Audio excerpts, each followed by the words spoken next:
Oyagala omukolo gw'ogwenjawulo gubeere n'ebijjukize mu nnyumba yo? Kankwanjulire ba King Montage Photo Studio. Ffe bakafulu mu kkuba ebifaananyi n'okukola video. Olina wedding, birthday party, kukyala, nika, baby shower, photoshoot oba music shoot na buli kimu kyonna ky'oyagala. Ffe tusobola okuwa ebijjukize ebirungi eri ebirooto byo. Ate nno mwana wattu kusintiiza omuntu wa bulijjo. Tusange Nankulabe ku Bitaala ku Prime Tower Level 3 Room D04. Okumanya ebisingawo tukubire ku namba zino: noti 7 noti 2 emu noti 4 emu 25 oba noti 755 3 7 oba noti 7 noti 23 4 noti 5. King Montage Photo Studio. Ffe tusobola okuwa ebijjukize ebirungi ate nno mwana wattu kusintiiza omuntu wa bulijjo.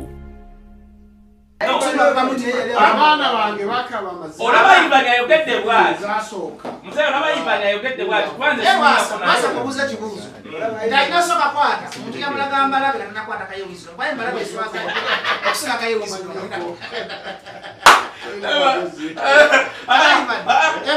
Omuko kwaina kwa Musa. Zene uja lwasa yangamba nina we asibanyi bobi wa. Nanga amanjere. Ndoza wamulanga nakamba kataka solisika lwasa. Musa okuleta lwasa chenani era na yambule. Kayaka wala bekaswaza kusika. Kalika ndio lwasa. Gari bali mali chaka bisha.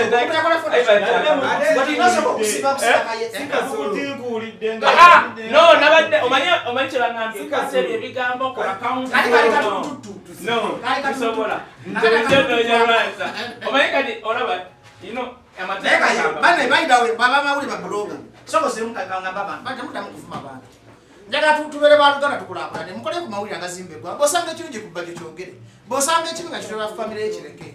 Kwanga musajja lwasa ina abaana okoze photoshop oba bituufu ne wabanga yeye sijunji kulaga katulututu kamu nenda kati ndagala bulungi sijurungi katonda yabeya katonda katweka kakola mawulire kalitandi kokola lwaza muzee era Ivan ekyo sako sekanya amala ko gaba mutima nenda agamba Ivan agamba no katonda yasonyiwa mutima baida we kaya sidika chikulo lwasa kisala mutima teso nwanga mwawo nenda sema sobola akunziza Ivan baime wakoso musajja obulamu sebo lwasa musajja mukaka nakenda asonywa amasonyi aba mukudeko da yamazendo musonyi wa oteka lwasa wama ndika lwasa achato kusonyi banga banika sababu kusonyi kwa mutima sibi ya kukaka oyo musajja mukulu lwasa yesalirawo lwasa Bakaye toyekana dekalwasa kiva ku mutima gwo bache sagala ava wano yekwase bajjo yekwase sababa yekwase emo bayivani kenda bya Ivan no zaida bose kiva ku mutima gwo ngwa ino kusonyiwa ngo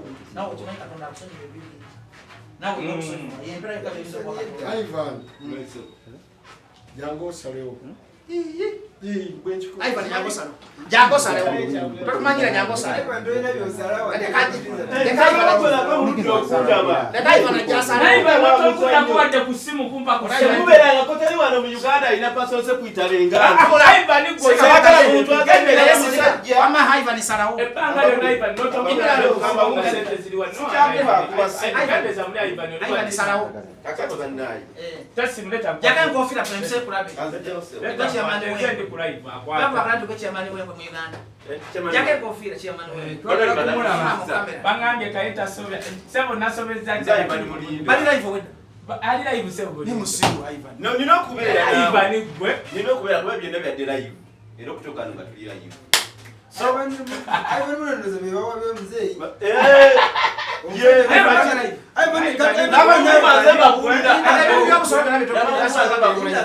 muzeeyi wamala okwogera nagamba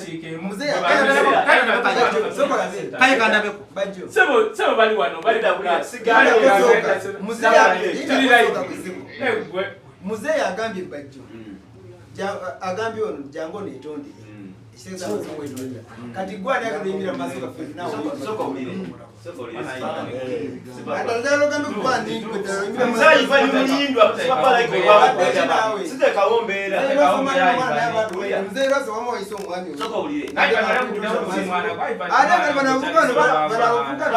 era nekyagenda sipaponjogerako kubanga wakanda bawana nobeera n'omusajja owakabeegana tokula ku ssimu olyawo n'omugagga lwasa muzeeyi yasazeewo olya mwetonde kyemusazeewo siganye basiganye sere okudda bigambo byolo nti oba ngamba era muze tali mukunga nti nsalewo basonyi oba takola ki oba tasonyi kikola kirungi era bwekitegedde nti waali tekimpisa bubi ono simukubirangako simumwalabulangako sikolanga naye tosobola kwetondera muntu ate naakwana esente muobwo obudde njagala kaye atuuse okwetonda kwe kiba kya busiru nnyo omuntu n'omwetondera ate naakwata ne munsaenkolagana entuufu abantu bakkiriziganaga tusonyiwaganye nze kyenzikiriza tusonyiwaganye nga nawe wamusobya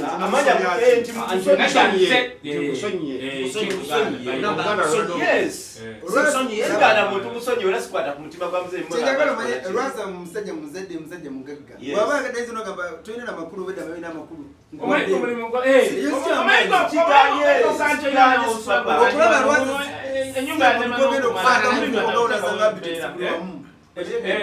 okulaba lwasa ebisigade bikwatagana ye noono ebisigade bikwatagana mu kamera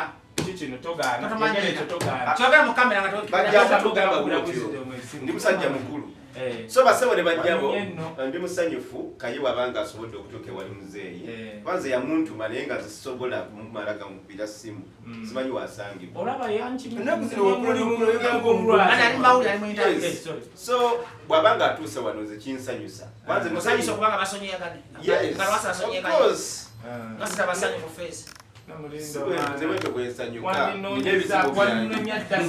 so nze kayo kwanga ali wali muzeeyi kinsanyusiza okwanga asobodde okujja era kimpisa bulungi kuba ekiro muzeeyi yambeddeko kumala essaawa nga naba noonya kaye bw'aba akulemye tuteekera ivu wano tumunoonye neŋŋaana n'avuga paka kunoza bypass napisebwabanga omusajja atuuse wano kuba tuli mu ofiisi yo webale kubanga okoze ekintu kino kikola amakulu n'abaana manyi babalaba nti kati omukulu asoboddenetondera abaana ba Lwasa netondera abaana ba Lwasa ebisonga bbiri ensonga ya Wisdom Kaye n'ensonga y'omuntu yataakatambi kali byonna biswaza mu baana mutusonyiwe era temubitwala nti bituufu kitamu mumanyi sayizi egyalina mumanyi kitamu byasobola temumulabangako bali bamuwayiriza ne Wisdom Kaye byayogera si bituufu yabadde akola mulimu gwe nga Wisdom Kaye sijja biyita nti yakola ekyokulya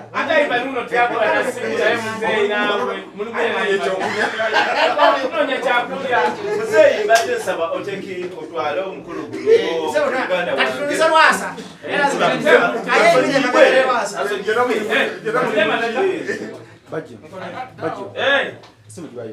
Ivan kwale esimu yo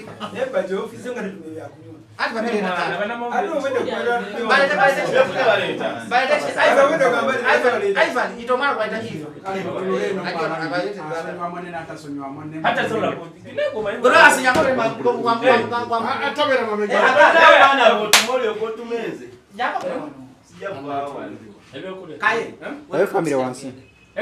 Sinawe amabibi gano mwabatali baganda mumpulirize amabibi gano kabaka yekka ne mama mukulu Lwasa oli muganda n'okunsinga ebyaddala sura kukira mugano mabibi gateka kutaka ga kabaka naye nsaba ati kulidde naye muzeeyi mukulu Lwasa kyonsonyiwa bantu ekirungi bye nayogera vidiyo ezo zinazirabye zadda kwoli omukyala yatukosa naye nakunyonyodde kwe kyava nti nze nakuziwasinga omaaga era nze omuntu akwata ku mukyala bambi kinkola buli so sawulira saidi yo ekyo kyensaba onsonyiwe nansosa kuwulira saidi yo naye saagiwuliriza nze kasita nalaba oli omukyala nensumulula so Ivan yakola ensobi wamuŋŋamba teyampita neŋŋamba anko bajjo neŋŋamba nkulu Emma nga noonya ne ekirungi nkusanze ate bwansanyusiza ebigambo laba muzeeyi wayogedde abantu bangambe Wisdom tulina omulimu wano era waliwo bajjejjemu ng'ovuma Wisdom no because actually balina kye bagambye bannamawulire basobola okuba era kyemayi bakimanyi nga bagamba on a serious notice nti omuntu ajja to have equity alina okuba n'engalo ze nga zina equity ayagala obwenkanya mu kooti nenga nedda sijja kikola wadde mukulu Lwasa yanvumye sigenda genda ate kukola kintu kyekimu no okay buli omu asobola okukola ebyo ne tuddawo naye nenga nedda naye kakati muzeeyi waali mukulu Sipapa mukulu Emma kojja bajjo kakati ate goli kyekigaana tekisobola kugaana so wendi wano Checho. Ono no MP we Masaka 226. Kati akakalusinga wakanteeka mu kulwa. Sente banangira abo mugagga. Anje tsara. Basimba mpajipa. Ulize bigambo byange. Njagala Wisdom Kaye onsangule mu memory yo. Nyakasoka mara kwogera bigambo byange. Ekyakiwulidde kisooka. Onsangule mu memory yo. Beera nga atandabangako, beera nga atamanyi onfiise. Sako ulirize. Njagala onfiise. Tonjogerako kirungi kyonna kuba sikyagala. Tonjogerako kibi, tonjogerako kirungi ndeka. Ntunuulira ng'omulalu bwantunuulira ku kkubo. Kuba Wisdom Kaye nze mutuufu sina kyenkwagalako. Amazima nga babuulira sina kyenkolaki? Sina kyemwagalako. Nkusabira obeere n'emirembe gyo nange mbeere n'emirembe gyange. Naye lekeraawo kunswaza. Onswazizza ebbanga ddene nnyo. Era mpulira mu mutima ntunuulira bajjo ono ne ntunuulira abantu abali wano. Mpulira nga mutuufu saagala nakusonyiwa. Musonyiwe. Owulira? Musonyiwe. Mpulira ekintu ono nga saala musonyiwa. Kuba nakedde kusipendinga buuza oyo musirikale wange. Musonyiwe. Musonyiwe ku lwaffe. Kedde ku kooti nenvaayo negenda kusaida reporters nenvaayo kwekujja. Nagambye sina mulimu gwonna gwe ngenda kukola. Era nabaganye n'obbawo interview mpaka nga Wisdom Kaye ali munda. Musonyiwe. Ate ng'omuleese wano nga tombuulidde. Oli munnanfuusi Yafisize mulese sipapa ya mulese. Sinamuleeta wano kuba sipapa yakoze eki ya mulese. Zitubadde mu business zaffe zetukola endala ezitali za showbiz. Kakati lwasa tusaaluse Kaye musonyiwe. Oli muzadde agenda kuddamu kwogerako tagenda kuddamu kukola buli mwakola ebibiri. Saagala addemu kunjogerako. Kaye owulidde. Era ngenda okukolanga Kaye azzemu okunjogera kuba ne mundeke. Era sibiddamu.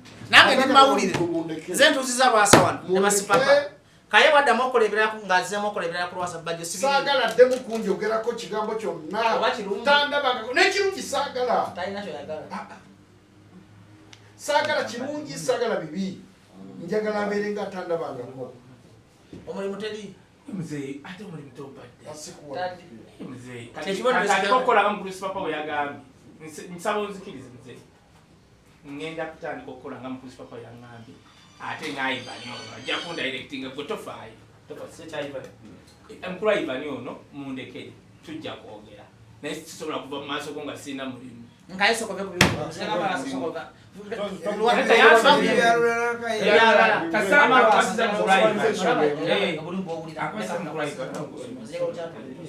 Choka chimala.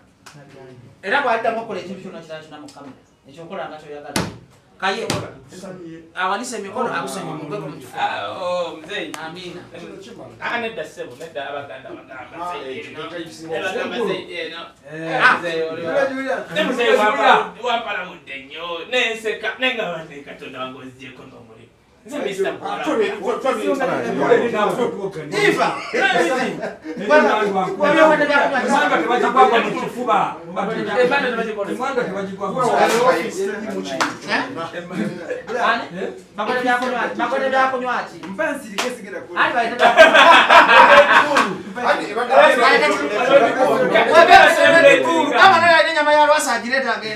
Bula.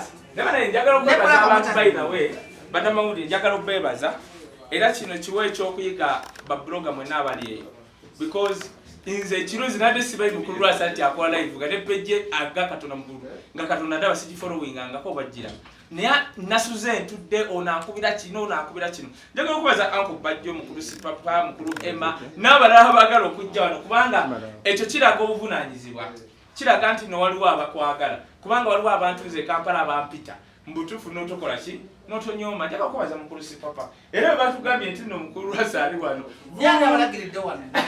Awo kino kigo ky'abaserero kati netujja so njagala okwebaza mwenna abantu abajagala bane tebanakunkwata abamu bagambye nti no kubuzidde omukola kinne nga no mukulu lwasa namunoonya dda so nze kyemmanyi ngenda kunoonya mukulu Ivan Mulindwa nze mmanyi muzeeyo yasonyiwa we nanoonya mukulu Ivan Mulindwa ekintu tukiteeke waggulu mukulu Ivan Mulindwa tasobola kugana kumpa mulimu mwesirikire kayo baje wekweseewa nabona omwana gwomanyi gye tubadde wuno nga tuli ku bintu birala nnyo kyekyo ate kati wekweke mukulu Lwasa kati buzidde omunyina kunoonyezebwanga basefusi babitibwe bitibwe bito naawe nga wobimanyi kano kasonga katono nnyo owulira otya okubanga bakusonyiwa olunaku olwali kugambo gyoyogera no wuliriza owulira otya mwami Kale ati labayo kati olabe eggwanga nga bwe tugenda eggwanga nga bwe tugenda si kulwana tesobola kunyooma kati sobola kunyooma mukulu Emma sisobola kunyooma mukulu Emma sobola kunyooma si papa sobola kunyooma mukulu Bajjo n'abalabe naye nja kujja nga bampadde omulimu nja kujja nga bampadde kyakyogeza muzungu nkwasa no mukulu Ivan mu butongole ayina department yo oyagala omukolo gw'ogwenjawulo gubeere n'ebijjukize mu nnyumba yo kankwanjulire King Montage Photo Studio fe bakafulumu okukuba ebifaananyi n'okukola vidiyo olina wedding birthday party kukyala nika baby shower photoshoot oba music shoot na buli kimu kyonna ky'oyagala fe tusobola okuwa ebijjukize ebirungi eri ebirooto byo ate nno mwana wattu kusintiiza omuntu wa bulijjo tusangibwa Nankulabe ku bitaala ku Prime Tower level 3 room D04 okumanya ebisingawo tukubire ku namba zino noti 7 noti 2 emu noti 4 emu 25 oba noti 755 7 7 oba noti 777 noti 23 4 noti 5 King Montage Photo Studio fe tusobola okuwa ebijjukize ebirungi ate nno mwana wattu kusintiiza omuntu wa bulijjo